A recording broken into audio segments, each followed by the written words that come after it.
Hello everyone, welcome back to my channel Foster Academy and I hope you are well and healthy. तो चलिए, आज की जो video है ये हमारा टॉपिक नंबर 2 सिविक्स हम कर रहे हैं। अभी हिस्ट्री हम कंप्लीट कर चुके हैं। सेम चीज है, प्लेलिस्ट में जाकर चेक कर लीजिए अपने सारे टॉपिक्स। ठीक है, साथ में ही प्लेलिस्ट एक और है वहां पर जिसमें जाकर आप देख सकते हैं एमसीक्यूज। ठीक है, एमसीक्यूज क्योंकि हमने हिस्ट्री फिनिश कर ली है तो हिस्ट्री के इस वक्त एमसीक्यूज चल रहे हैं। ठीक है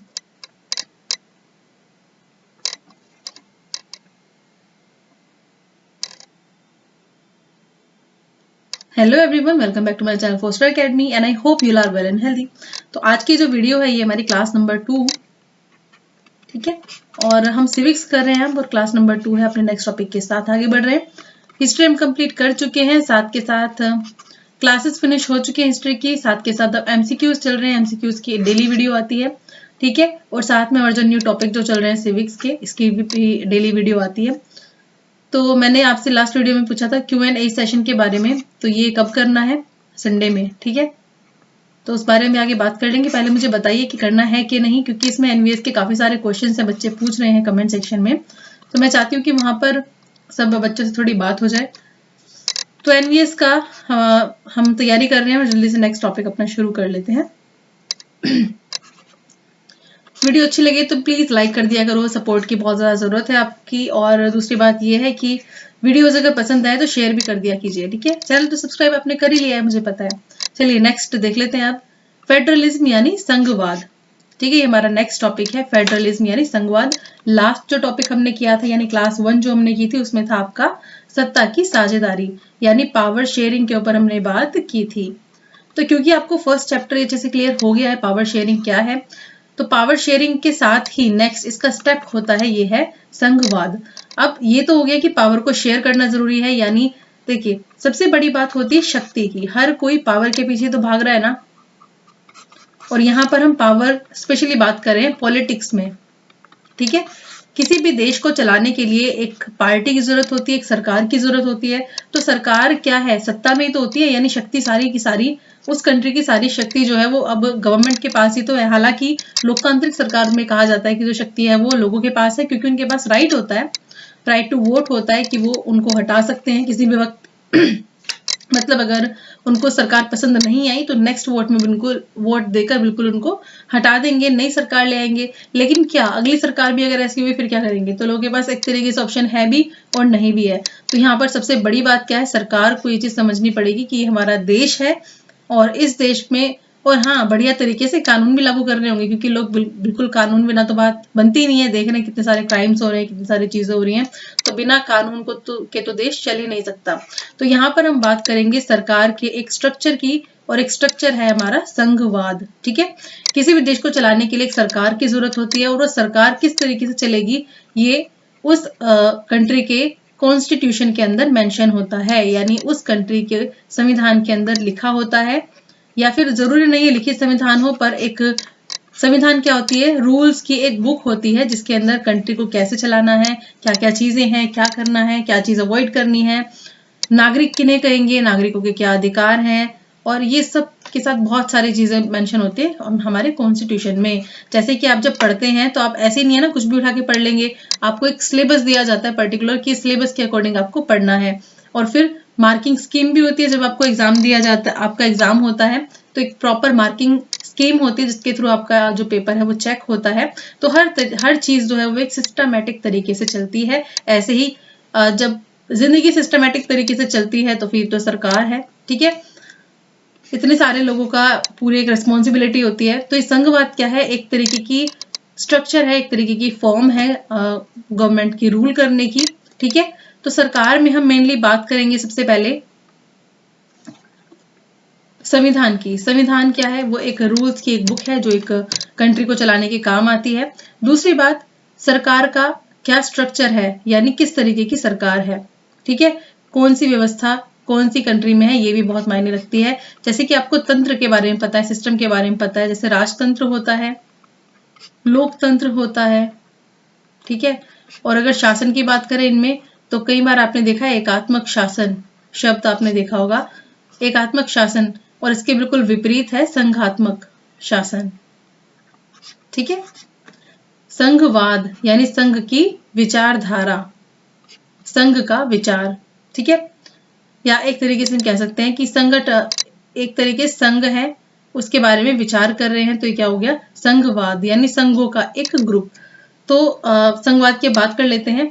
एक संस्थागत प्रणाली है ये, जिसमें 2 स्तर की राजनीतिक व्यवस्था हो। लास्ट चैप्टर में हमने पढ़ा था ना कि जब सरकार के पास जो पावर होती है वो पावर एक ही हाथों में ना रह जाए, इसलिए पावर का क्या कर दिया जाता है, डिस्ट्रीब्यूशन कर दिया जाता है अलग अलग इसके लेवल पर।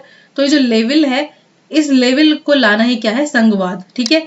एकात्मक शासन की अगर बात करें तो एकात्मक शासन में जो रूल होता है वो सिर्फ एक के पास ही अथॉरिटी होती है और सारे के सारे जो अधिकार है वो उसी के पास होते हैं, उसी गवर्नमेंट के पास होते हैं। वो अपनी जो पावर है वो किसी के भी साथ शेयर नहीं करता, ठीक है। यानी स्टेट लेवल पे कोई गवर्नमेंट नहीं होती, इसके अलावा लोकल लेवल पे कोई गवर्नमेंट नहीं होती, सिर्फ एक ही गवर्नमेंट होती है, वो होती है सेंट्रल गवर्नमेंट, ठीक है, यानी केंद्र सरकार। तो एकात्मक शासन में सिर्फ एक सरकार होती है जो अपने हिसाब से रूल्स बनाती है, लोगों के ऊपर अप्लाई करती है। और संघवाद की अगर बात करें तो ये जो सरकार होती है संघात्मक सरकार होती है, और ये पावर का डिस्ट्रीब्यूशन करने में, यानी पावर का को बांटने में बिलीव करती है। और पावर अगर सब में बट जाएगी तो जो विवाद है उसकी स्थिति रहेगी बहुत कम। हालांकि पावर शेयरिंग के बाद भी विवाद बनता है। विवाद इस चीज का बनता है कि मेरे पास पावर कम है, मेरे पास तो पावर है ही नहीं, या फिर पावर दी तो है लेकिन उसका यूज ही नहीं करने दे रहे हो। तो बहुत सारी चीजें, टॉपिक बहुत बड़ा है, आप जितना इसको डीपली पढ़ते जाएंगे उतनी आपको समझ आपकी इसकी बढ़ती जाएगी टॉपिक की। तो फिलहाल हम बात कर लेते हैं संघवाद स्पेशली क्या है। ये एक तरीके की ऐसी प्रणाली है जिसमें 2 स्तर की राजनीतिक व्यवस्थाओं को सम्मिलित किया जाता है, जिसमें एक राजनीति होती है हमारी संघीय सरकार, यानी जिसको हम केंद्रीय सरकार भी बोलते हैं, और दूसरी होती है हमारी प्रांतीय सरकार, या जिसको हम राज्य सरकार भी बोलते हैं। देखिए स्टार्टिंग में तो संघ और राज्य सरकार की ही बात हुई थी। किसकी, संघ और राज्य सरकार की बात थी। सिर्फ 2 ही लेवल थे। अब देखिए संघवाद के जो लेवल है वो भी हर कंट्री में अलग तरीके से काम करते हैं। किसी कंट्री में सिर्फ संघ और राज्य होते हैं, किसी कंट्री में संघ, राज्य और उसके नीचे भी एक लेवल होता है लोकल लेवल, यानी स्थानीय लेवल, वहां भी सरकार के द्वारा शक्तियां दे दी जाती हैं। तो वो डिपेंड करता है। लेकिन संघवाद का मेन जिस्ट ये है कि जो पावर है वो एक के हाथ में नहीं रहेगी, पावर का डिस्ट्रीब्यूशन जो है वो और हाथों में चला जाएगा। अगर हमें काफी पुराने मैप की बात करें तो इसमें क्या बताया गया है कि पुराना क्या आज भी इससे बताया गया कि 25 जो देश हैं उनमें संघीय शासन व्यवस्था है, लेकिन इन देशों में दुनिया की 40% जनसंख्या रहती है। दुनिया के अधिकतर बड़े देश क्या है, संघीय हैं, ठीक है। तो आप क्या समझ रहे हैं, संघीय जो प्रणाली है उसके होने से क्योंकि विवाद कम होगा तो कोई भी कंट्री ऐसी ही व्यवस्था को अपनाना चाहेगी जिसमें लोगों को ज्यादा से ज्यादा फायदा हो और नुकसान कम हो। तभी तो देश कुछ सोच पाएगा शिक्षा के बारे में और रोजगार के बारे में और चीजों के बारे में, तभी तो सोच पाएगा जब देश में स्टेबिलिटी बनी रहेगी। तो स्टेबिलिटी बनाने के लिए सरकार को अपने स्ट्रक्चर में क्या करना पड़ता है, बदलाव। तो संविधान में भी कुछ बदलाव हुए हैं हमारे, वो आगे हम डिस्कस करेंगे। संविधान में स्टार्टिंग में जो संविधान बना था उसमें कुछ चीजें थी और धीरे धीरे हमारे पास संविधान के संशोधन की भी शक्ति है, यानी हम अमेंडमेंट भी कर सकते हैं, वो अलग प्रोसीजर के थ्रू होता है। और फिर फाइनली हम एक नया रूल लेके आ सकते हैं, ठीक है। ऐसा नहीं है कि जो लिख दिया सो लिख दिया, हम कोई नया रूल लाएंगे, लेकिन वो रूल किसके लिए होगा, वो रूल होगा अच्छे के लिए, हमेशा लोगों की भलाई के लिए वो ही रूल लाया जाएगा। तो देखिए संघीय राजनीतिक व्यवस्था में कौन कौन सी कंट्रीज हैं जिनमें संघीय शासन है, यानी एक से ज्यादा लेवल की सरकारें हैं। ये है कनाडा, संयुक्त राज्य अमेरिका, यहाँ पर मैक्सिको दिया हुआ है, ब्राजील में है, अर्जेंटीना, इसके अलावा भी जर्मनी में है, स्विट्जरलैंड, स्पेन, ऑस्ट्रिया, पाकिस्तान में, भारत में तो है ही, और इसके अलावा संयुक्त अमीरात यहाँ पे है, कोमोरोस यहाँ पर है, इथोपिया में, नाइजीरिया में, ठीक है, काफी सारी कंट्रीज है, मलेशिया, ऑस्ट्रेलिया में भी है। अब यहाँ पर बात आती है कि संघवाद के बारे में हमने बेसिक चीजें तो देख ली हैं। अब क्वेश्चन बन सकता है कि संघवाद जो है वो कौन से देश से बोरो किया गया है, या फिर कह सकते हैं कि संघवाद जो है वो कौन से देश के संविधान से ये कॉन्सेप्ट हमने लिया है। तो ये हमने लिया है कनाडा से, ठीक है। ये चीज ध्यान रखनी है आपको, एग्जाम के लिए थोड़ी इंपॉर्टेंट है। संघवाद जो कॉन्सेप्ट है ये हमने कनाडा के कॉन्स्टिट्यूशन से लिया है ये कॉन्सेप्ट। और इसके अलावा हमने बात की कि जो बड़ी कंट्रीज होती है ना वहां पर संघवाद हमने देखा भी, ये जितनी बड़ी बड़ी कंट्रीज हैं 25 यहाँ पर देखा। तो क्वेश्चंस अब ये उठने लगे यहाँ पे। पहला इंपॉर्टेंट क्वेश्चन तो यही है कि क्या जो छोटे देश हैं वहां पे संघवाद के होने का कोई मतलब नहीं है क्या, क्योंकि एक तरीके से देखा जाए तो संघवाद का मतलब क्या है कि जो पावर है, जो शक्ति है उसका हमने विभाजन कर दिया है। तो कहीं ना कहीं विभाजन करने की जरूरत तभी तो पड़ी होगी ना जब ज्यादा एरिया होगा, ठीक है। अगर कम जगह है तो वहां पर शक्तियों का विभाजन किया ही नहीं होगा। तो अगर हम लास्ट क्लास जो हमने ली थी उसमें बेल्जियम के स्ट्रक्चर की बात करें तो बेल्जियम में ये चीज देखने को मिली कि बेल्जियम कोई बड़ी कंट्री तो थी नहीं, बहुत ही जितना हमारा कोई छोटा सा स्टेट है उतनी बड़ी ये पूरी की पूरी कंट्री है। तो बेल्जियम जो कंट्री है यहाँ पर ये संघवाद वाला स्ट्रक्चर अपनाया गया सरकार द्वारा। तो ऐसा बिल्कुल भी नहीं है कि बड़ी कंट्री ही इसको अडॉप्ट कर सकती है, छोटी कंट्री के लिए बिल्कुल भी सही नहीं है। छोटी कंट्री के लिए भी सही है, लेकिन वहां पे आप कैसे एडजस्ट करते हो चीजों को ये देखने वाली बात है। वहां की सरकार अगर ठीक तरीके से काम कर रही है और अगर वहां के नागरिक जो हैं वो भी सही तरीके से काम कर रहे हैं तो फिर वहां पे ये स्ट्रक्चर भी पूरी तरीके से सफल है, ठीक है। हमने श्रीलंका की बात की थी कि वहां पर किस तरीके से एक ही ग्रुप ने अपनी जो पूरी की पूरी सरकार के ऊपर कंट्रोल कर लिया था, तो ये सब चीज है। तो नेक्स्ट अब हम देखते हैं कुछ कंट्रीज, ये तो हमने खैर बात कर ही ली है, फेडरल कंट्रीज। कुछ में इंडिपेंडेंट रीजनल गवर्नमेंट है, किसमें पूरी तरीके से फेडरल सिस्टम है यानी पूरे तरीके से संघवाद है, किसी में अर्ध रूप से संघवाद है। तो ये सब कंट्रीज हैं ऐसी, जैसे कि अर्जेंटीना है, ऑस्ट्रेलिया, ऑस्ट्रिया, बेल्जियम, ठीक है, बॉस्निया, ये सब तो हमने देख लिए हैं मैप में, ठीक है। ब्राजील, कनाडा, ये सब जो कंट्रीज है, रशिया बड़ी कंट्रीज में, पपुआ न्यू गिनी है, ठीक है, पलाऊ है, Pakistan, Nigeria, Mexico, Malaysia, India, Germany, ठीक है। बस तो ये सब इंपॉर्टेंट चीजें हैं। नेक्स्ट देख लेते हैं अब संघीय शासन व्यवस्था की प्रमुख विशेषताएं। अब हम इसको पढ़ ही रहे हैं तो इसके बारे में विशेषताएं देखेंगे। सबसे पहले तो संघीय व्यवस्था में सत्ता जो है, जो पावर है, वो केंद्रीय सरकार और अन्य सरकारों में बटी होती है। ऐसा नहीं है पावर सिर्फ एक ही या फिर सिर्फ केंद्र के पास पावर है, केंद्र के पास से पावर बट जाती है। केंद्र सरकार राष्ट्रीय महत्व के विषयों पर कानून बनाती है, यानी जो इंपॉर्टेंट टॉपिक्स हैं देश के लिए उन पर केंद्र कानून बनाती है, और राज्य सरकारें राज्य से संबंधित विषयों पर, ठीक है। और जो पावर है वो राज्यों को भी दी गई है, वो अपने हिसाब से कानून बना सकते हैं। तो कानून बनाने के लिए जो पावर है वो उनके हित के हिसाब से दी गई, यानी राज्य में कौन कौन से ऐसे सब्जेक्ट्स हैं जिनके ऊपर पावर जिनके ऊपर कोई कानून बन सकता है, ऐसे विषयों को राज्यों को भी सौंप दिया गया है। दोनों स्तर की जो सरकारें हैं वो अपने अपने स्तर पर स्वतंत्र होकर अपना काम करती हैं, यानी एक दूसरे से एकदम फ्री रहती हैं। और संघीय व्यवस्था में 2 या 2 से अधिक स्तर की सरकारें होती हैं। अलग अलग जो लेवल है उनकी जो सरकार है वो एक ही नागरिक कानून पर शासन उनका होता है। तो यहाँ पर हमने स्ट्रक्चर की अगर बात करें, लेवल की बात करें, तो क्वेश्चन आता है कि जरूरत ही क्यों पड़ी, जरूरत ही क्यों है संघीय शासन को लाने की। तो देखिए, केंद्र जो एक बड़ा कानून है पूरे केंद्र पर लागू होता है, लेकिन इस केंद्र में और भी तो छोटी छोटी इकाई है ना, बहुत सारे छोटे छोटे चीजों में राज्यों में बटा हुआ है। तो छोटे बड़े राज्य यहाँ पर, तो हर एक राज्य की अलग अलग एथनिक ग्रुप हो सकते हैं, या फिर कह सकते हैं कि हर एक राज्य की संस्कृति अलग हो सकती है, या फिर भाषा, खान पान, रहन सहन, तीज त्योहार। तो इन सबको देखते हुए भाषा इसमें मेन रोल प्ले करती है। इन सब चीजों को देखते हुए शिक्षा का स्ट्रक्चर, और सबसे इम्पोर्टेंट चीज कि वहां पे जो भौगोलिक स्थिति है वो कैसी है, मतलब वहां पे जो मेल रेशो है वो कितना है, ठीक है, और फीमेल कितनी है, वहां पर बच्चे कितने हैं। तो हर एक चीज को अपने कंट्रोल में देखने के लिए जो है राज्य अपने हिसाब से देख लेता है। जैसे किसी पर्टिकुलर राज्य की शिक्षा अच्छी होती है ना, उसका लेवल अच्छा होता है, लेकिन किसी राज्य की जो शिक्षा व्यवस्था होती है बहुत ही खराब होती है। तो ऐसा क्यों होता है? क्योंकि जो राज्य सरकार है वो ग्राउंड लेवल पर काम कर रही है, तो वहां पर शिक्षा, स्वास्थ्य, ये सब अच्छे लेवल पर होगा, और जो इस चीज में काम नहीं कर रहे हैं वहां पर जो ये लेवल है वो बहुत ज्यादा पुअर रहेगा, बेकार रहेगा।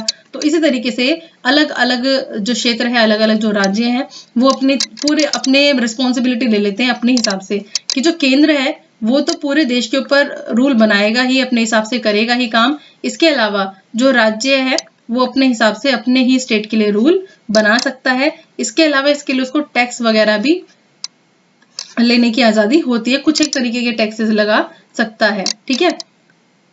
तो यहाँ पर हमने विशेषताएं देख ली हैं। सबसे पहले हम देखेंगे सरकारों के अधिकार क्षेत्र संविधान में स्पष्ट रूप से वर्णित होते हैं, ठीक है। मतलब जो सरकार है वो अपने मनमाने तरीके से कुछ काम नहीं कर सकती। संविधान में जो चीज मेंशन है उसी हिसाब से सरकार काम करेगी।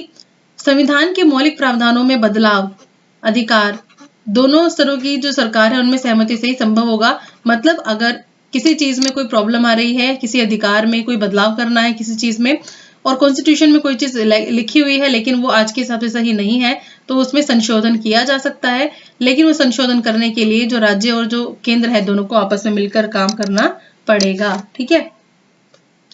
तीसरा है अदालतों को यानी जो कोर्ट्स होते हैं उनको संविधान और सरकारों के अधिकारों की व्याख्या करने का अधिकार है। अगर कोई कॉन्फ्लिक्ट होता है तो सुप्रीम कोर्ट में या फिर हाई कोर्ट में जाया जा सकता है। वित्तीय स्वायत्ता के लिए राजस्व के अलग अलग स्रोत निर्धारित किए गए हैं, यानी उनको पैसे से रिलेटेड कोई प्रॉब्लम ना हो। ठीक है, इसके लिए भी बहुत सारी चीजें अलग अलग राजस्व व्यवस्था की गई है। मूल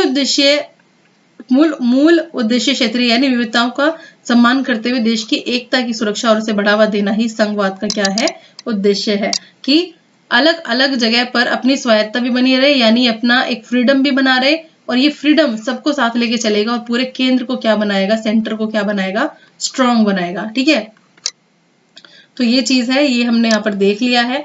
अब बात आती है कि संघीय सरकार जो है उसका उद्देश्य कैसा होता है, तो उसका होता है दोहरा उद्देश्य। ठीक है, दोहरा उद्देश्य का मतलब क्या है कि एक तो उसको पूरे देश में एकता भी बना के रखनी है, सुरक्षा भी बना के रखनी है, और दूसरा क्षेत्रीय जो विविधताएं हैं उनका भी ख्याल रखना है। ठीक है, तो ये जो संघीय सरकार है ये बहुत ही ज्यादा सक्सेसफुल होती है इन चीजों, दोनों ही चीजों को साथ में लेकर चलने के लिए। अब हम देखते हैं कि संघीय सरकार दो तरीके से होती है। ठीक है, जो शेयरिंग होती है पावर की, यानी सत्ता का जो बंटवारा होता है, पावर का जो डिस्ट्रीब्यूशन होता है, वो हर संघीय सरकार में अलग अलग तरीके से होता है। जरूरी नहीं है किसी एक कंट्री की जो संघीय सरकार है तो किसी दूसरी कंट्री की संघीय सरकार बिल्कुल उसी के जैसी चीजों को अपनाएगी। वो अपने हिसाब से, अपने देश के डिमांड के हिसाब से चीजें कर सकती है। ठीक है, कि मेरे देश में किस चीज की ज्यादा जरूरत है उस हिसाब से वो कानून बना सकती है। तो साथ आकर संघ बनाना पहला पॉइंट है। संघीय सरकार का जब गठन होता है तो उसमें दो तरीके इंपॉर्टेंट है। ये है पहला तरीका संघीय सरकार बनाने का, यानी संघ बनाने का। तो दो या अधिक स्वतंत्र इकाइयों को साथ लेकर एक बड़ी इकाई का गठन करना ही क्या है, सभी स्वतंत्र राज्यों की सत्ता एक समान होती है। इसका अगर हम एग्जाम्पल देखें तो एग्जाम्पल के तौर पे इसमें कौन कौन सी कंट्री है, संयुक्त राज्य अमेरिका है। ठीक है, इसके अलावा स्विट्जरलैंड, यहां हम बात करेंगे ऑस्ट्रेलिया की। ठीक है, ऑस्ट्रेलिया। अब इसको थोड़ा समझने की कोशिश करते हैं कि क्या कहा गया है। यहां पर बोला गया है कि दो या अधिक स्वतंत्र इकाइयों को साथ लाकर, आपको पता है इन सब में दो नहीं बहुत ही ज्यादा इकाइयां हैं। तो ये जो स्टेट्स हैं ये पहले बिल्कुल अलग अलग थे, लेकिन अलग अलग पड़े हुए हैं और काम ज्यादा अच्छे तरीके से हो नहीं पा रहा है। तो इन्होंने क्या किया कि ये सब एक साथ आ गए। क्या आ गए, एक साथ आ गए, मतलब इन सबको एक साथ लाकर इनका गठन कर लिया गया और जो पावर है एक पावर के रूप में उभरी और उसको क्या कहा गया, संयुक्त राज्य अमेरिका। ठीक है, इसमें क्या होगा, दोनों ही फ्री होते हैं, इनके पास प्रांतीय तौर पर भी अपने राइट्स होते हैं और केंद्रीय तौर पर तो राइट्स होते हैं ही, तो इनका कॉन्फ्लिक्ट होने के चांसेस कम होते हैं। लेकिन अगर हम संयुक्त राज्य में इस स्ट्रक्चर में अगर हम संयुक्त राज्य अमेरिका के कंटेक्स्ट में देखें तो प्रांतीय सरकार ज्यादा क्या होती है, स्ट्रोंग होती है। ठीक है, क्योंकि उसको ज्यादा राइट दिए जाते हैं, उसको ज्यादा अधिकार दिए जाते हैं और ये अपनी संप्रभुता भी बना के रख सकती है, मतलब अपने तरीके से जो इनकी भाषा, पहनावा और संस्कृति है उसको भी बनाए रख सकती है, अपनी अलग पहचान बना के रख सकती है। जिससे क्या होगा, सुरक्षा, इनको ज्यादा सुरक्षा की भावना आएगी इनके अंदर कि इनको कोई डिस्टर्ब करने वाला नहीं है। ठीक है, तो ये है साथ आकर संघ बनाने का तरीका। ठीक है, छोटी छोटी इकाइयां एक साथ मिलाकर एक पूरा राष्ट्र बना दिया गया। ठीक है, समझ गए, छोटी छोटी इकाइयों को एक साथ लाया गया और फिर एक पूरा राष्ट्र उससे बन गया। ठीक है, नेक्स्ट देख लेते हैं। यहाँ पर दूसरा तरीका है साथ लेकर संघ बनाना, यानी साथ लेकर संघ बनाना। इसमें क्या होता है, कोई एक कंट्री होती है, एक बड़े देश द्वारा अपनी आंतरिक विविधता को ध्यान में रखते हुए राज्यों का गठन करना, जैसे कि इंडिया में हुआ है। अगर इसका एग्जाम्पल देखें तो इसके एग्जाम्पल में इंपॉर्टेंट कौन कौन से देश हैं, भारत, बेल्जियम, ठीक है, इसके अलावा स्पेन। एग्जाम में क्वेश्चन पूछा जा सकता है आपसे। तो साथ लेकर संघ बनाने में क्या होता है कि एक बड़ा देश होता है वो अपनी आंतरिक विविधता को ध्यान में रखते हुए राज्यों का गठन ही कर देता है और केंद्र अधिक शक्तिशाली इसमें होता है। जैसे कि एक पूरी बड़ी कंट्री है, इसमें बहुत सारे क्या हैं, स्टेट्स हैं, ठीक है। तो ये स्टेट्स क्या करेंगे, इन स्टेट्स को राइट दे दिया जाता है, मतलब राज्यों का गठन कर दिया जाता है। एक तरीके से कह सकते हैं कि भाई हमने अपनी बड़ी इकाई को तोड़ दिया है, ठीक है। पहले वाले में था कि छोटी छोटी इकाइयों को जोड़कर एक राष्ट्र बना, है ना, डिफरेंस मैं बता रही हूं आपको। पिछले वाले में था, तरीका नंबर 1 में क्या था कि छोटी छोटी इकाइयों को जोड़कर राष्ट्र बना, और बड़े बड़े देश में से छोटे छोटे राज्यों को तोड़कर राज्य बना। लेकिन यहाँ पर तोड़ने का मतलब उनको ब्रेक कर देना नहीं है, इस तोड़ने में भी जोड़ना ही शामिल है, ठीक है। कैसे शामिल है, क्योंकि अगर एक पर्टिकुलर स्टेट है, सपोज हम बात करें अगर गुजरात की, राजस्थान, मध्य प्रदेश, महाराष्ट्र, यहाँ तक कि यूपी और केरल, केरल के अलावा तमिलनाडु या फिर गोवा, कुछ ऐसे अलग राज्य और केंद्र शासित, हमारे तो खैर इंडिया में हम बात करें स्पेशली तो केंद्र शासित प्रदेश भी हैं और राज्य भी हैं, ठीक है। तो हर एक राज्य की अपनी अलग भाषा होती है और अपना एक खुद का कल्चर होता है। तो उस कल्चर और भाषा को बनाए रखने के लिए उसमें कोई भी इंटरफेयर ना करे कि हम हमारे भाषा को मत छेड़ो, बाकी हम पूरे देश के साथ हैं, देश में इलेक्शन होगा उसमें पार्टिसिपेट करेंगे, कुछ भी चीजें होगी। इसीलिए तो जो इलेक्शन है वो राज्य के लेवल पे भी होता है, जो सीएम का चुनाव होता है वो राज्य लेवल पे ही तो होता है, और जो पीएम का चुनाव किया जाता है वो केंद्र लेवल पे होता है। यानी पीएम का काम है केंद्र को संभालना, यानी पूरे देश की शक्ति को, देश की शक्ति बनना, पूरे देश के लिए काम करना, और सीएम का क्या काम होता है, पर्टिकुलर राज्य के लिए काम करना। तो हो गया ना पावर ऑफ डिस्ट्रीब्यूशन।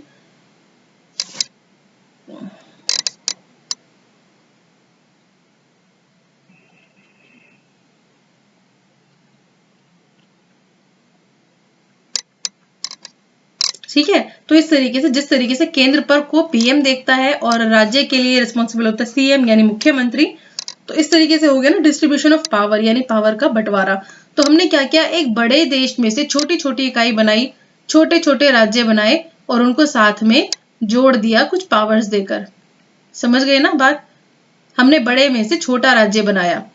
आपको पता ही होगा कि जो भारत था, अगर 1947 की बात करें, उससे पहले की भी बात करें, तो बहुत सारे एरिया जो आज इंडिया का पार्ट भी नहीं है वो भी इंडिया का ही पार्ट था, लेकिन काफी ज्यादा कॉन्फ्लिक्ट हुई, सब अलग हो गए। तो अपनी आंतरिक विविधता देखी इंडिया ने कि हमारे जो इनर क्या देश में क्या डाइवर्सिटी है, उस डाइवर्सिटी को पहचाना और उसके हिसाब से जो राज्य है उनको उनका गठन कर दिया गया। जैसे ये देश आजाद हुआ ना, तो तभी से ये प्रोसेस शुरू हो गया था। हमने स्टार्टिंग में ये नहीं सोचा था कि राज्य बनाएंगे अलग अलग इतने सारे, क्योंकि देखिए अगर आपको मैप पर दिखाऊं, अगर मैं यहाँ पर आपको मैप दिखाऊं संघीय व्यवस्था वाला, तो ये 1947 का भारत है, ठीक है। ये हम तरीका नंबर 2 को डिस्कस कर रहे हैं अभी, ठीक है। तो देख लेते हैं। तो यहाँ पर मैसूर है, मद्रास है, हैदराबाद है, बम्बई है, इधर गुजरात है, इधर राजपुताना है यानी राजस्थान, इधर पंजाब है, इधर है संयुक्त प्रांत यूपी जिसको बोलते हैं, इधर है मध्य प्रांत, ठीक है, अपना मध्य प्रदेश, फिर है ओडिशा, ओडिशा के अलावा बिहार है, यहाँ पे असम है। तो आप देखोगे यहाँ पे असम है, अभी तक सिक्किम वगैरह ये सब इतना ज्यादा वो नहीं है यहाँ पर प्रभावी, लेकिन जो मेन नाम है ना वही मेंशन किए हुए हैं। देखिए यहाँ पर सिक्किम है, ठीक है, बनारस, कलकत्ता। तो अगर हम मेनली स्टेट्स की बात करें, देखिए पाकिस्तान संपूर्ण सिंध, बलूचिस्तान और उत्तर पश्चिम जो सीमा है पंजाब और बंगाल का वृहद भाग, ये सब, ये जो लाइन वाला पार्ट ये है, ठीक है। और ये है हमारा डॉट डॉट वाला भारत। तो ये था 1947 का भारत। और 1947 के बाद अगर आप इंडिया के मैप की बात करो तो आपको बहुत ज्यादा चेंज देखने को मिलेगा, क्योंकि जो हमारा देश है उसकी जो इकाइयां हैं वो काफी बट गई थी, यानी इकाइयों का मतलब मेरा मतलब है राज्य, ठीक है। भाषाई आधार पर, भौगोलिक आधार पर हमने चीजों को देखा और फिर डिवीजन कर दिया। राज्य पुनर्गठन आयोग बनाया गया। राज्य पुनर्गठन आयोग, जब कुछ स्टेट्स में डिमांड उठी कि हमें अलग राज्य चाहिए क्योंकि हमारा जो कल्चर है बिल्कुल अलग है, भाषा अलग है, तो 2-3 राष्ट्र बनने के बाद राज्य पुनर्गठन आयोग ने डिसाइड किया कि ठीक है, आगे जैसे जैसे चीज होती जाएंगी तो हम अपने देश में क्या कोई कलेश वाली स्थिति पैदा नहीं होने देंगे और हम लोगों को सेटिस्फाई कर देंगे, उनकी खुद की डाइवर्सिटी, उनकी खुद का कल्चर भी बना रहे और वो पूरा देश के साथ एकदम जुड़े हुए भी रहें। तो आई होप आपको समझ में आ गया होगा। एक पूरे देश में अलग अलग छोटे छोटे राज्य बना दिए गए किस चीज के लिए? इसी को तो क्या बोला जाता है? संघवाद, ठीक है, ताकि यूनिटी बनी रहे। अलग अलग कल्चर के लोग हैं, अलग अलग भाषा बोलेंगे, सब चीजें हैं, लेकिन कोई भी आपस में मिलकर नहीं रहेगा तो उससे कोई भी फायदा नहीं है। तो डाइवर्सिटी को ध्यान में रखते हुए ये सब चीजें की गई थी, ठीक है, तो आप समझ ही गए होंगे।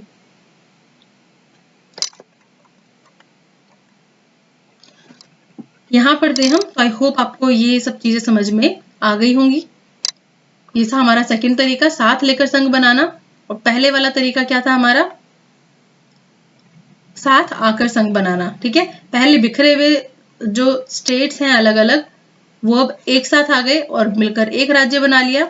और इस सेकंड वाले में क्या था?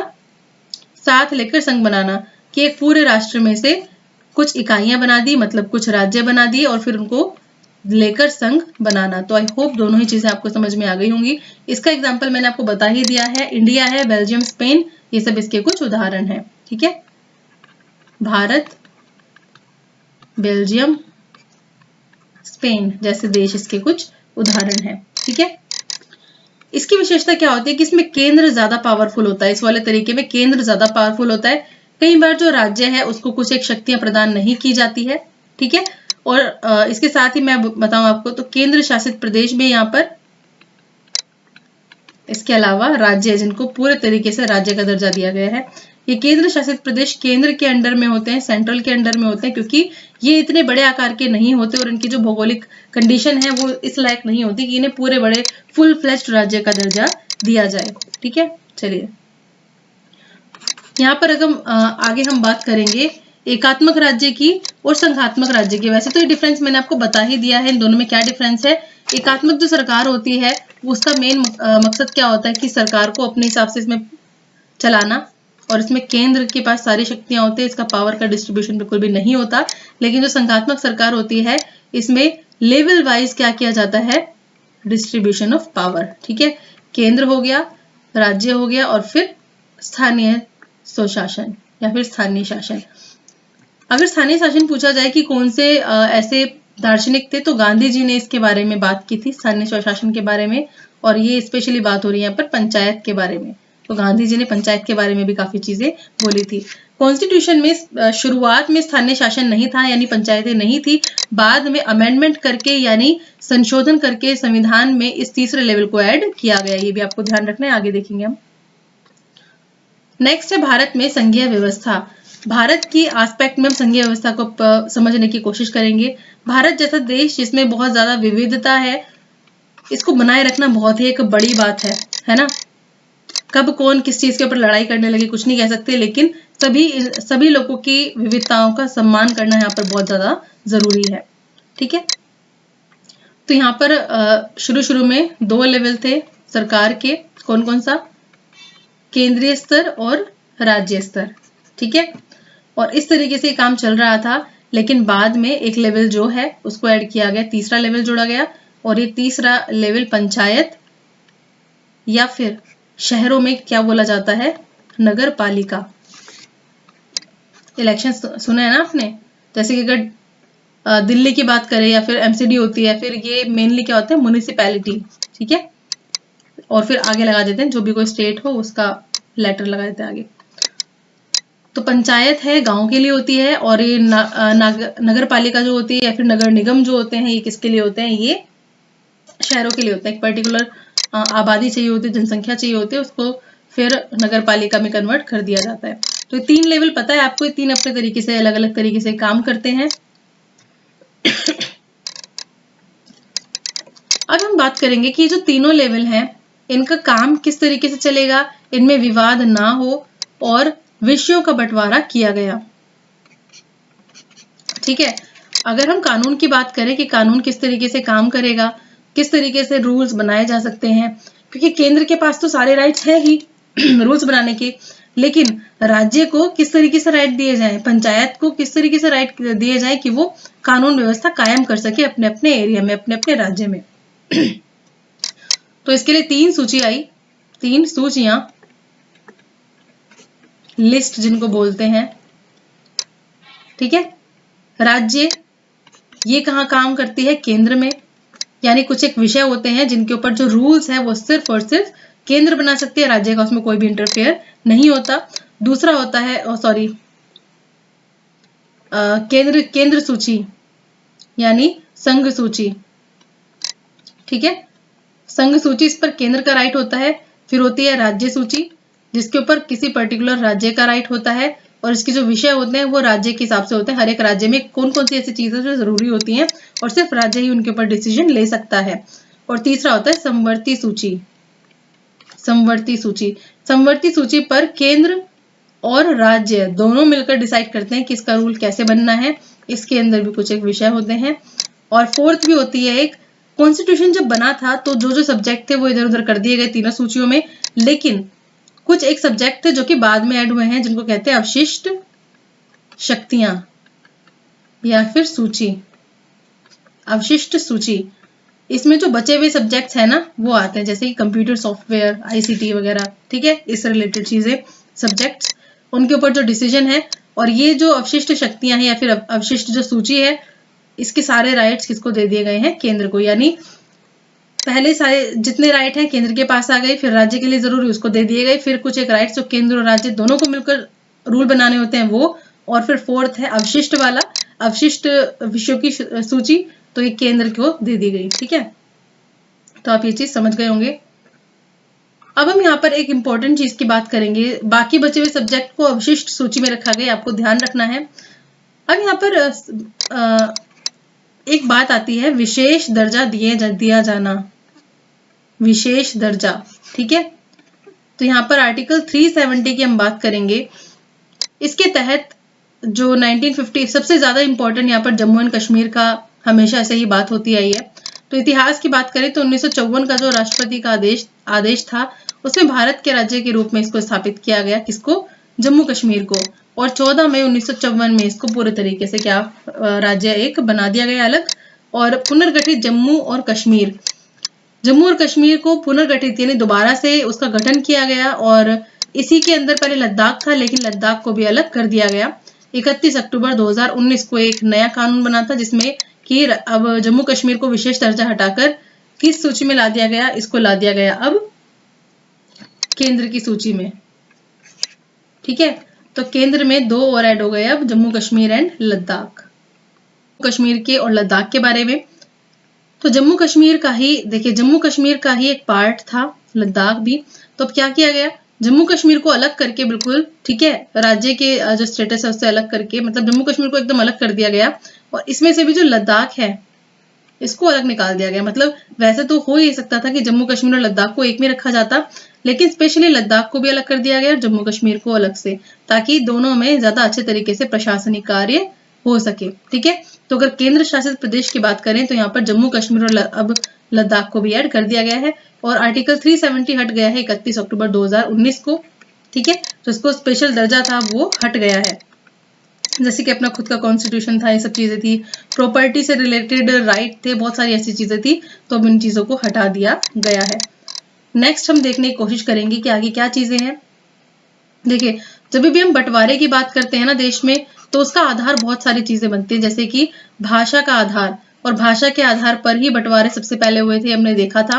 इसके अलावा भौगोलिक क्षेत्र की जो स्थिति होती है उसको लेकर भी बंटवारा होता है। इसके अलावा अलग से हमारे जो एथनिक ग्रुप होते हैं, जो समूह होते हैं, उनके हिसाब से उन्होंने अलग से डिमांड रखी अपने अलग राज्य की, तो ठीक है। तो राज्य को अलग तरीके से मांगने की सबके पीछे अलग अलग रीजन देखा गया। यहाँ पर क्या है, संसद को ये राइट दिया गया। संसद क्या है, हमारे देश की कानून बनाने वाली संस्था है, ठीक है, कानून बनाने वाली संस्था है, हमारे देश की सर्वोच्च संस्था है। और संसद में ही लोकसभा और राज्यसभा के पार्ट हैं, सॉरी, लोकसभा और राज्यसभा भी इसके पार्ट है संसद के, ठीक है। इसके अलावा जो हमारा प्रेसिडेंट है यानी राष्ट्रपति है, ये भी संसद का पार्ट, राष्ट्रपति को भी संसद का पार्ट माना गया है, क्योंकि जो बिल है उसमें फाइनली जो सिग्नेचर होते हैं तो राष्ट्रपति के ही होते हैं, तो राष्ट्रपति को भी ऐड किया गया है संसद में ही। तो लोकसभा, राज्यसभा और राष्ट्रपति, कई बार क्वेश्चन आपसे पूछ लिया जाता है कि क्या राष्ट्रपति भी संसद का एक इंपॉर्टेंट पार्ट है, तो हाँ, उसको आप हाँ बोल कर आएंगे, बिल्कुल राइट, करेक्ट करके आएंगे आंसर, ठीक है। तो लोकसभा, राज्यसभा, इसमें क्या होता है, दोनों जो सदन होते हैं इनमें बिल पास होता है, ठीक है।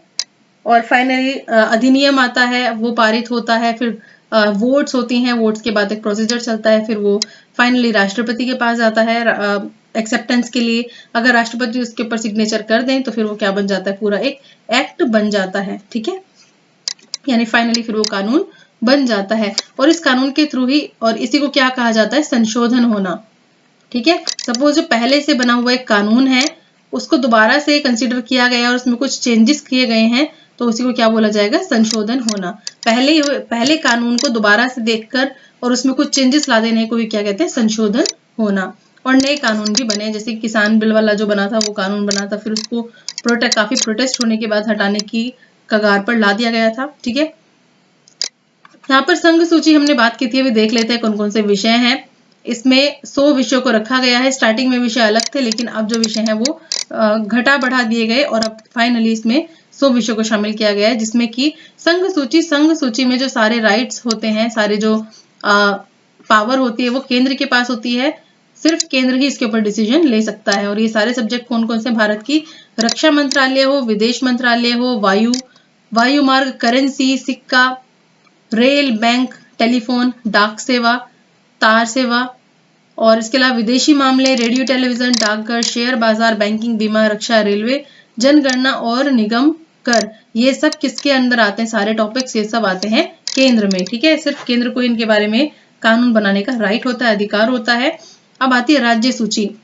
तो राज्य में 61 विषय शामिल किए गए हैं, ठीक है। पहले से चेंज किए गए हैं विषय। इसमें न्यायालय जिसमें कि अगर राज्य की बात करें तो हाई कोर्ट की बात आती है यहाँ पर, और अगर पूरे केंद्र के लिए देखा जाए तो होता है सुप्रीम कोर्ट, ठीक है। राज्य पुलिस, अलग अलग राज्य की अपनी अपनी पुलिस भी होती है और अपने अपने हॉस्पिटल्स भी होते हैं, फैसिलिटी। क्लीनलीनेस की बात होती है, मतलब सफाई, पशु, सिंचाई, कृषि, सड़क, वन, रेलवे, पुलिस, ठीक है, वन नाप, ये सब पुलिस, लोक व्यवस्था, लोक स्वास्थ्य, स्वच्छता, भूमि सुधार, प्रति व्यक्ति कर, कृषि, गैस, निखात निधि, और पंचायती राज, क्योंकि हर एक राज्य के अंदर ही तो होगा ना, ये राज्य के अंदर ही तो नेक्स्ट लेवल होगा, और ये लेवल जो है ये ही एक क्या होता है, जिला के अंदर ही तो होता है मेनली, तो ये राज्य के अंदर होगा, तो ये जो पंचायती राज है ये राज्य सूची में आएगा। कारागार, ठीक है, यानी जो जेल वगैरह है। समवर्ती सूची जिसमें टोटल 52 विषय है, इसको सम्मिलित किया गया है, और इसमें शिक्षा, क्योंकि शिक्षा के लिए तो केंद्र और राज्य दोनों रिस्पॉन्सिबल है ना, एक इंपॉर्टेंट टॉपिक है।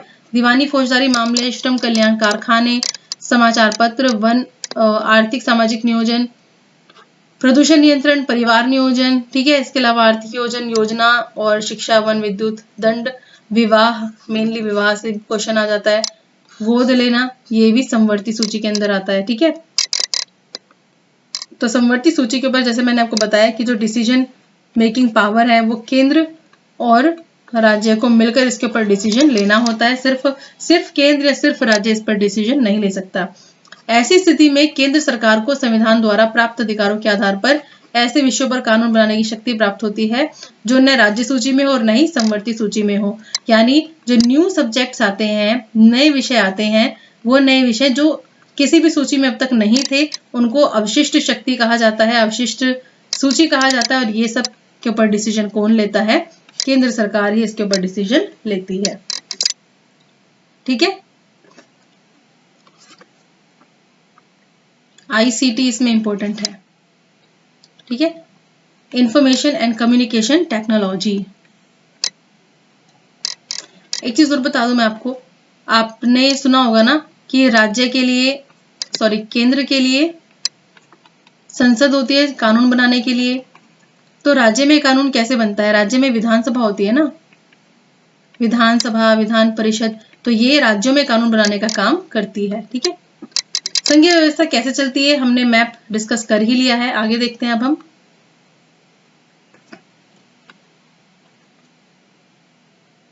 भाषाई राज्य, हमने देखा कि डिमांड उठती है राज्य बनाने के लिए, तो इस डिमांड को फुलफिल करने के लिए क्या होता है, राज्य को सोचना पड़ता है। तो ऐसे ही कुछ एक देख लेते हैं चीजें यहाँ पर संघीय व्यवस्था में।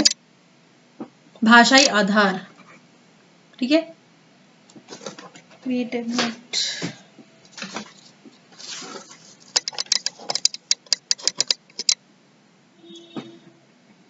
भाषाई आधार यानी राज्य का निर्माण होगा, पुनर्गठन किया जाएगा किसके, भाषा को आधार बनाकर। जब भी भाषा के आधार पर राज्यों के निर्माण की मांग उठी तो राष्ट्रीय नेताओं को डर था कि पूरा देश कहीं टूट ना जाए, कहीं आंदोलन न भड़कने लगे। अभी तो हम इतनी मुश्किल से स्वतंत्र हुए हैं, अभी तो चीजें बननी शुरू भी नहीं हुए, काम हमारे होने शुरू भी नहीं हुए हैं, अभी से ही की क्या चीजें आने लगी हैं। तो केंद्र सरकार ने कुछ समय के लिए राज्यों के लिए पुनर्गठन को टाल दिया था कि चलो अभी हम इस बारे में डिसीजन नहीं लेते, लेकिन अनुभव के हिसाब से बताया गया कि देश ज्यादा मजबूत और एकीकृत होगा अगर हम इस तरीके की डिमांड लोगों की मान लेंगे। तो प्रशासन भी पहले की अपेक्षा सुविधाजनक हुआ था। पुरानी चीजें हम देख चुके थे, पुरानी चीजों से हम झेल चुके थे, तो नए कुछ भी नया बवाल हमें नहीं चाहिए था, तो हमने इस चीज को फिर एक्सेप्ट कर लिया। कुछ राज्यों का गठन भाषा के आधार पर ही नहीं बल्कि संस्कृति, भूगोल व नृजातीयता, जो मैंने आपको पहले बता दिया है, नृजातीयता मतलब एथनिक ग्रुप्स को लेकर भी होता है। जैसे कि अगर हम बात करें ये होता है जातीयता, ठीक है। नेक्स्ट अगर हम बात करें इसी चीज के नाम पर, अगर संस्कृति और भाषा के नाम पर बात करें तो नागालैंड, उत्तराखंड और झारखंड इसी तरीके के कुछ एग्जाम्पल है। आगे तो फिर स्टेट्स के नाम भी चेंज हुए, इसके अलावा उनकी सीमाएं, बाउंड्रीज भी चेंज हुई, तो बहुत सारी ऐसी चीजें हैं, लेकिन इंपॉर्टेंट यहाँ पर सबसे पहले यही है, ठीक है। भाषा के आधार पर और संस्कृति के आधार पर सबसे पहले इन्हीं को देखा गया, इनमें काफी सारी चीजें इनमें देखने को मिली, मतलब यहाँ पर आंदोलन जो है, मतलब इसके लिए जो डिमांड है वो देखने को मिली। तो इस तरीके के राज्य भी इसमें शामिल किए गए। इसके अलावा आपको पता ही है गुजरात में और राजस्थान का भी जो डिवीजन है वो भी इसी आधार पर हुआ था। तो ये इस तरह की यहाँ पर कुछ एक चीजें हैं। बवाल हुआ था, ये बोला गया कि हिंदी जो है उसी को पूरे देश की भाषा बोला जाए। जो बी आर अम्बेडकर हैं, उन्होंने डॉक्टर बी आर अम्बेडकर ने संस्कृत को राजभाषा का दर्जा देने की बात कही थी, लेकिन जो हिंदी भाषी लोग थे उन्होंने बोला कि नहीं, हिंदी भाषा को ज्यादा स्ट्रक्चर देना, वो इंपॉर्टेंस देनी चाहिए। इसके अलावा जो अदर लैंग्वेजेस बोलने वाले लोग थे उन्होंने भी मना किया कि नहीं, हिंदी लैंग्वेज को भी दर्जा देना नहीं चाहिए। फिर इंग्लिश की बात आई, तो इसमें इंग्लिश में भी ये प्रॉब्लम आई कि जो इंग्लिश ज्यादा बोलने वाले लोग हैं फिर तो उन्हीं की इंपॉर्टेंस बढ़ जाएगी, और इस चीज को लेके काफी ज्यादा नेगेटिव चीजें भी देखने को मिली। तो फाइनली ये हुआ कि संविधान के अनुसार सरकारी कामकाज की भाषा में अंग्रेजी का इंपॉर्टेंट रोल बढ़ गया था, तो 1965 में इसको भी खत्म कर दिया गया, 1965 में, कि नहीं भाई, इंग्लिश को हर जगह यूज नहीं करेंगे, ऐसा पॉसिबल है ही नहीं। इसके अलावा अगर साउथ की बात करें तो साउथ में भी इस चीज को लेके काफी बवाल हुआ था। उसके बाद हमने डिसाइड किया कि अगर हिंदी भाषी है तो हिंदी तो होगा ही, इंग्लिश भी होगा। इसके अलावा जो आपकी अपने राज्य की लैंग्वेज है, अपने स्टेट की जो लैंग्वेज है, उसमें भी आप शिक्षा वगैरह या फिर जो भी सरकारी कामकाज है वो वहां पर किया जाएगा।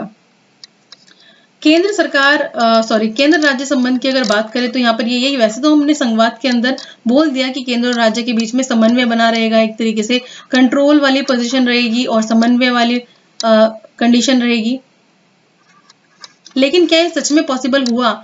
जो केंद्र है वो हमेशा से ही ज्यादा स्ट्रांग रहा है ऐसी व्यवस्थाओं में, इंडिया जैसी व्यवस्थाओं में, और राज्य के पास भी अपनी पावर होती है, लेकिन वो पावर उस लेवल की नहीं होती। बहुत सारी चीजों के लिए उसको स्टेट के ऊपर ही डिपेंडेंसी उसकी हो जाती है। और इस चीज को लेते हुए जब इलेक्शंस की बात आती है तो उसमें एक नाम आपने सुना होगा, गठबंधन की सरकार, ठीक है। तो गठबंधन की सरकार में क्या होता है, बहुत सारी पार्टीज होती हैं जो कि जब किसी एक पार्टी को बहुमत नहीं मिलता, यानी जितने वोट होने चाहिए प्रॉपर एक पार्टी को बनाने के लिए उतना बहुमत नहीं मिलता, तो सरकार है उसको बनाने के लिए क्या चीज की जरूरत पड़ती है, गठबंधन की जरूरत पड़ती है, यानी अदर पार्टीज की जरूरत पड़ती है सरकार को बनाने के लिए। तो बहुत सारी पार्टीज जो हैं वो एक साथ आकर मिल जाती हैं और एक प्रॉपर पार्टी को क्या करती हैं, उसका साथ देती हैं, तो ये क्या बन जाती है फिर गठबंधन की सरकार। लेकिन इस सरकार में क्या प्रॉब्लम आती है, इसमें ये प्रॉब्लम आती है कि हर पार्टी के जो लोग हैं वही चाहते हैं कि हमारा डोमिनेंस हो, हर पार्टी के लोग अपने डोमिनेंस को यानी अपने प्रभुत्व को दिखाने की कोशिश करते हैं। तो फाइनली वो जो सरकार है वो गिर जाती है, और जो स्ट्रक्चर है संसद, कई बार देखा होगा आपने कि सरकार गिर गई, यानी सरकार जो है ठीक से काम नहीं कर पा रही है, लोगों ने अपना जो सपोर्ट है वो हटा लिया है, तो सपोर्ट हटाते ही जो सरकार है वो गिर जाएगी। तो ये होता था। तो गठबंधन की सरकार में ये प्रॉब्लम होती है। इसके अलावा केंद्र कहीं ना कहीं स्ट्रॉन्ग होता है और राज्य जो है वो कहीं ना कहीं वीक पड़ जाता है बहुत सारी चीजों को लेकर। गठबंधन सरकार एक से अधिक राजनीतिक दलों के द्वारा मिलकर बनाई गई सरकार होती है और इसको गठबंधन सरकार कहते हैं। अनुसूचित भाषाएं हमने बात कर ही ली है, 22 भाषाएं हैं 8वीं अनुसूची में। फिर है भाषाई राज्य ही क्यों? क्योंकि राज्यों की अपनी जो राजभाषाएं होती है वो उसमें अधिकांश अपना काम कर सकती हैं, राजभाषा में नहीं। अगर मैं बोलूं कि हिंदी ही हर जगह बोली जाएगी तो यहाँ पर जो साउथ वाली जो स्टेट्स हैं वो एकदम भड़क जाएंगे, वो कहेंगे हमें हिंदी आती ही नहीं तो हमें हिंदी बोले कैसे। तो ये चीज है। 1965 में ये चीज बंद हो गई थी और अनेक गैर हिंदी भाषी प्रदेशों ने मांग की कि अंग्रेजी का प्रयोग जारी रखा जाए। ठीक है।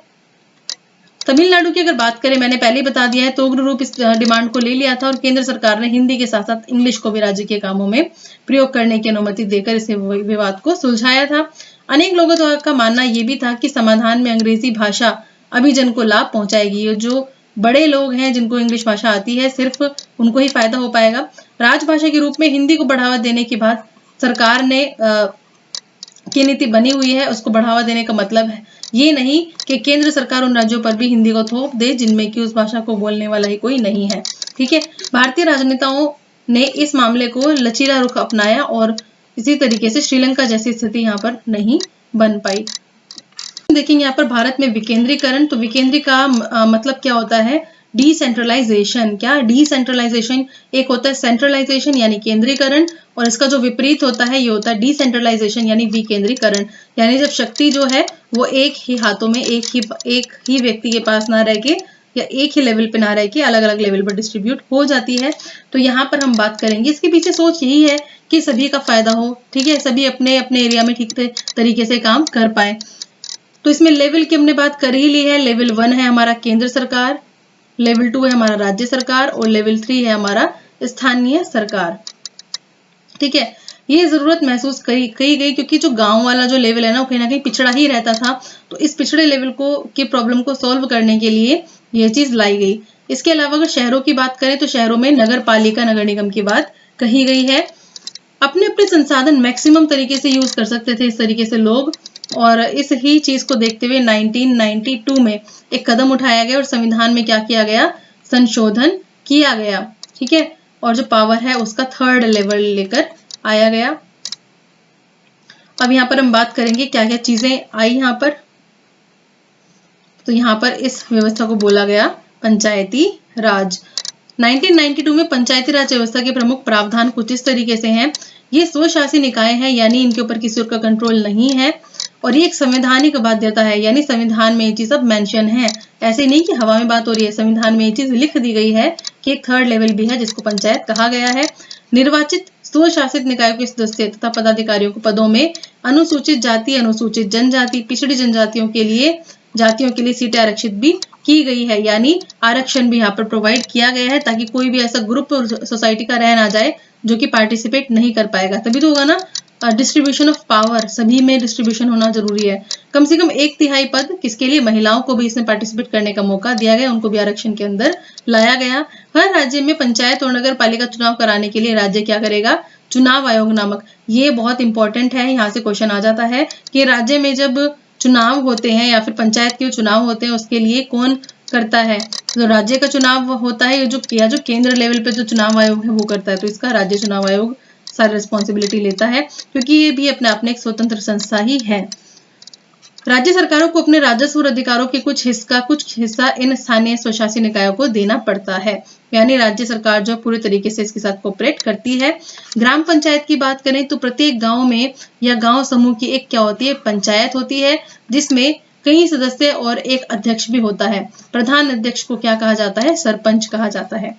अब आता है पंचायत समिति। तो कई ग्राम पंचायत मिलकर, ठीक है, कई सारी ग्राम पंचायत मिलकर यानी मंडल समिति पंचायत मिलकर क्या बनाती हैं? एक पंचायत समिति का गठन करती हैं और इसके जो सदस्य हैं उनका चुनाव उस इलाके के सभी पंचायत सदस्यों के द्वारा किया जाता है। नेक्स्ट समस्या यहाँ पर यही है कि केंद्र जो है उसका रुख थोड़ा सा स्ट्रेट नहीं है इस चीज को लेकर, उसके पास जो पावर ज्यादा होती है केंद्र के पास। इसके अलावा लोग खुद ही जागरूक नहीं है चीजों को लेके, अपने अधिकारों को लेके। ठीक है। इसके अलावा भेदभाव की कंडीशन भी बनी रहती है। हालांकि सभी को पार्टिसिपेशन करने का राइट मिला है, लेकिन जब डिसीजन लेने की बात आती है तो इसमें सभी ग्रुप को इन्वॉल्व नहीं किया जाता। महिलाओं की भागीदारी को कहीं ना कहीं इसमें नकारा गया है। ठीक है। उतना अच्छे तरीके से इनका जो रोल है वो ठीक से प्ले नहीं हो पाता है पंचायत और इस वाली व्यवस्था में। ठीक है। और कहने के लिए तो ये स्वतंत्र हैं, लेकिन इनके ऊपर जो पैसे से रिलेटेड प्रॉब्लम होती है इनको हमेशा से फेस करनी पड़ती है। इसके अलावा कानून बनाना और उसको लागू करने से रिलेटेड प्रॉब्लम भी इनको कई बार देखनी पड़ती है। जो कोष है इनका वो उतना ज्यादा भरा हुआ नहीं रहता जितना कि होना चाहिए, तो जो भी आसपास की जो सुविधा है वो इनको उतनी नहीं मिल पाती है। किसी जिले की सभी पंचायत समितियों को मिलाकर क्या बनती है, जिला परिषद बनती है, और इसके अधिकांश जो सदस्य होते हैं उनका चुनाव भी होता है। उसे उस जिले में ये होती है जहाँ पे लोकसभा और विधानसभा के लिए, जिला परिषद में उस जिले से लोकसभा और विधानसभा के लिए चुने गए संसद और विधायक तथा जिला स्तर की संस्थाओं के कुछ अधिकारी भी शामिल होते हैं एज अ मेंबर। ठीक है, अगर हम बात करते हैं नगर निगम की, तो ये शहरों में वही जो काम गांवों में पंचायत करती है वही काम शहरों में क्या करते हैं, नगर निगम भी। यहाँ पर अगर हम नेक्स्ट बात करें संशोधन की, तो संविधान में कुछ संशोधन हुए, यहाँ से क्वेश्चन आ सकता है। 73वां जो संशोधन है वो पंचायत से लेकर है। ठीक है, संविधान में 73वां संशोधन करके पंचायती व्यवस्था को लाया गया, और 74वां संशोधन करके नगर पालिका को लाया गया। ठीक है, कुछ अनुच्छेद ऐड कर दिए गए संविधान में, तो ये इंपॉर्टेंट है। नगर निगम का भी यही काम है जो काम है एकदम पंचायत का, लेकिन वो गांव के लेवल पर होता है और ये है शहर के लेवल पर। ठीक है, तो आई होप आपको चीजें समझ में आ गई होंगी। यहाँ पर जो लोकल लेवल है, लोकल लेवल में हमने पंचायत और नगर निगम की बात की है। ठीक है, इतना ही इंपॉर्टेंट है आपके लिए। यहाँ से आपसे अमेंडमेंट से रिलेटेड क्वेश्चन यहाँ पर पूछा जा सकता है, इससे ज्यादा यहाँ पर और कुछ भी पूछने का मतलब है नहीं। ठीक है, हाँ एक चीज और है, इसका जो अध्यक्ष होता है इसको मेयर कहा जाता है। ठीक है, तो बस यही है। चलिए मिलते हैं अपने नेक्स्ट वीडियो में और बात करते हैं अपने नेक्स्ट टॉपिक के बारे में। नेक्स्ट टॉपिक होगा हमारा विविधता और लोकतंत्र। ठीक है, या फिर कह सकते हैं लोकतंत्र और विविधता। ये टॉपिक आपको समझ में आया हो तो नीचे कमेंट सेक्शन में बताइएगा जरूर। साथ में अगर कोई और क्वेरी हो तो मुझे बिल्कुल बताइएगा। Q&A सेशन के बारे में मैंने आपसे पूछा है, उसके बारे में भी लगातार कमेंट करते रहिए। ठीक है,